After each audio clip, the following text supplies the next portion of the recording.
Yo, what's up? What's up? It's the Hungry Millennial back at it again with yet another proactive pragmatism. On this proactive pragmatism, I'd like to talk to you about making adjustments. We've got to be very, very intentional in making adjustments when they're necessary in our lives.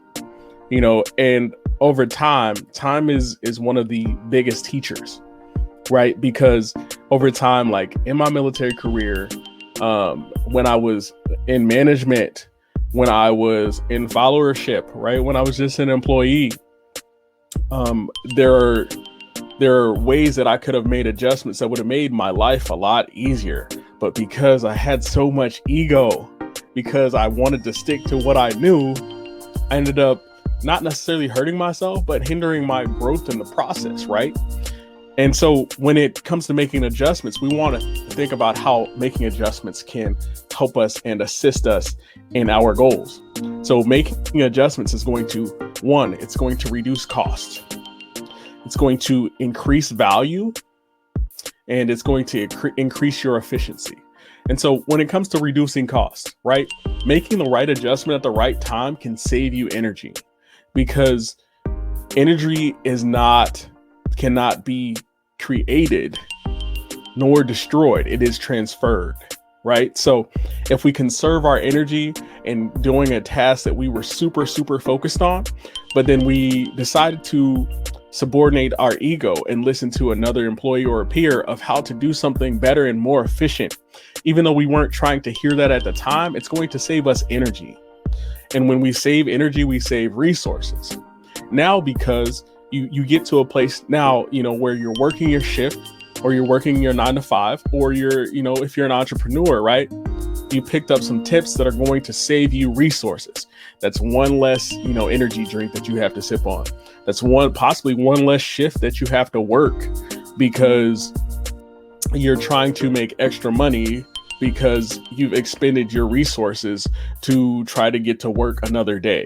The small costs, they add up over time, right? So we want to reduce the cost on our mental, on our physical.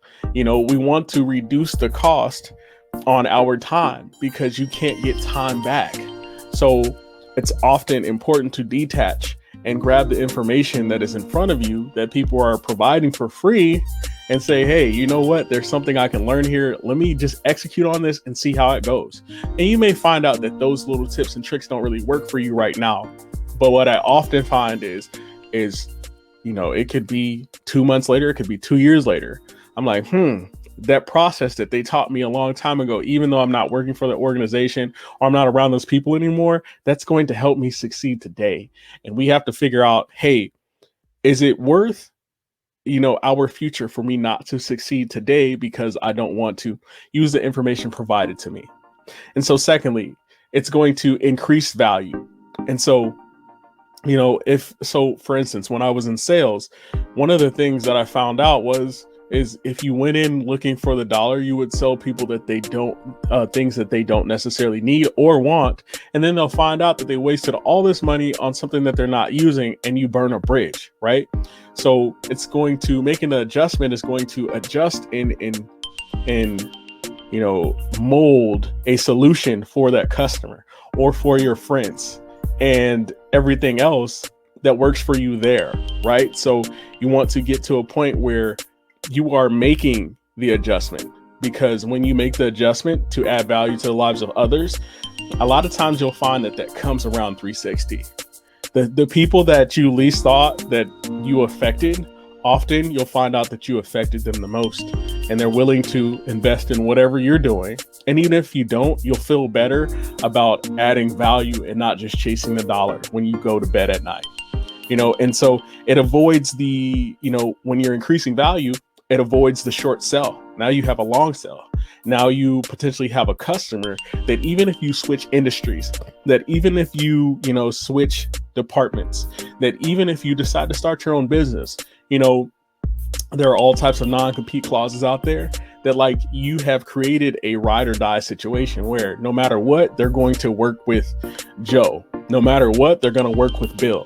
I noticed this when I was in the car industry is You know, a lot of the people that got the most sales in the long term, who stayed the longest, were the people that took care of their people and told them what it was on the lot and tried to hook them up with deals and set them up for success. Not the people who were just trying to make a quick buck, right? Because you can make more dollars, but you can't get back more time. So if somebody feels slighted and feels like you wasted their time, now you're setting yourself up for failure and you're setting them up for failure. And lastly, so making the adjustment is going to increase your efficiency. And so you're going to be able to do more with less, right? Because now if you take I wouldn't necessarily call it a shortcut, but if you take the tip that the individuals that you are working with are providing for you, now if something's not available in the old solution in the old system that you had, now you can adopt and adopt what they taught you and make the adaptation to new circumstances and new variables, because you never know when you're going to need to pull something out of your toolkit that you just stuff deep down under. Also, so when it comes to efficiency, it's going to help you better prepare for the day and the task at hand. Just by getting a little bit of information, just by sitting in that meeting for 30 minutes longer, you can get information that people normally wouldn't communicate to you. And so, because as much as people talk about communication, a lot of times they don't actually effectively communicate. They are just talking. And you'll find that a lot of people, even when it comes to like acronyms in the military and things like that, they really don't know what that acronym means. They've just been saying it to sound confident, because a lot of people in management and leadership and followership, they believe in this fake it till you make it mentality. But that's where you see where the wartime generals are. That's where you see where the peacetime generals are in the office space, because the fake it till you make it, somebody's going to step up and they're going to fold.